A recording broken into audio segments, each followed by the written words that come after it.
അപ്പൊ നിങ്ങളത് തീരുമാനിച്ചു. അതെ അച്ചോ, ഞങ്ങളിത് വിൽക്കാണ്. നിങ്ങളൊക്കെ അടുത്തുണ്ടാവുന്നൊരു സന്തോഷായിരുന്നു. അത് ഞങ്ങൾക്കറിയാം, പക്ഷെ വേറെ വഴിയില്ലല്ലോ. Price the Lord. അച്ഛൻ തന്നെ ഒരു ബയറെ ഏർപ്പാടാക്കി തരണം. ഇവിടെ ഇപ്പൊ എന്റെ പരിചയത്തില് ഇത്രയും വലിയ റിസോർട്ട് വാങ്ങാൻ ആരാ ഉണ്ടാവുക?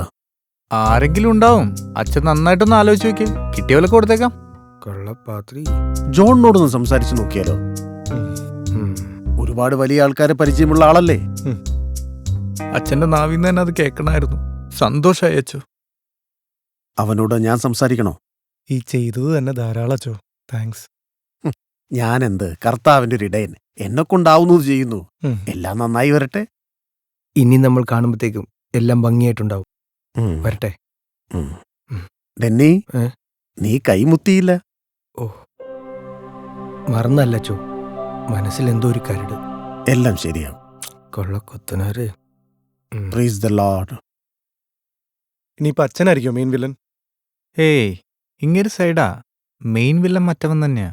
മനുഷ്യ മനസ്സ് സ്പോഞ്ച് പോലാണ്, അത് ഞെക്കിപ്പിഴിഞ്ഞെടുക്കുക, അതൊന്നും പറയാൻ പറ്റില്ല.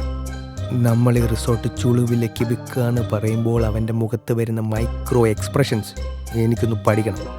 എനിക്കും. അവന്റെ ഒരു മെന്റലിസം കൊല്ലും ഞാൻ അവന്.